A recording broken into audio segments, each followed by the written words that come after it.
নারায়ে তাকবীর।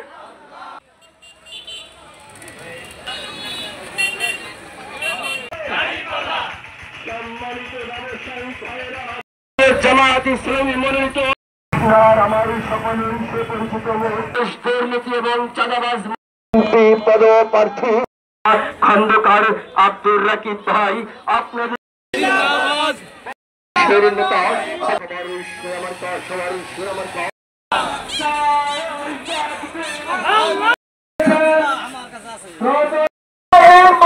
গঠিত হয় নাই।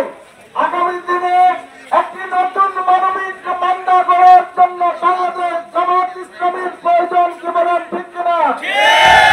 বাংলাদেশের জামায়াত ইসলামী কেন্দ্রীয় থেকে লুকায়ন নেতৃত্ব কেউ চাঁদাবাজির সাথে সম্পৃক্ত নেই, কেউ লুটপাটের সাথে সম্পৃক্ত নেই, কেউ মাদকের সাথে সম্পৃক্ত নেই, কেউ দুর্নীতির সাথে সম্পৃক্ত নেই।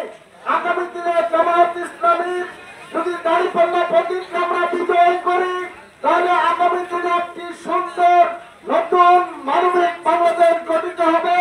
আগামী দিনে মান্দাবাসী যদি আমার দাঁড়িপাল্লা প্রতীকে ভোট দিয়ে বিজয় করে জাতীয় সংসদে পাঠায় তাহলে আমি দুর্নীতি করব না।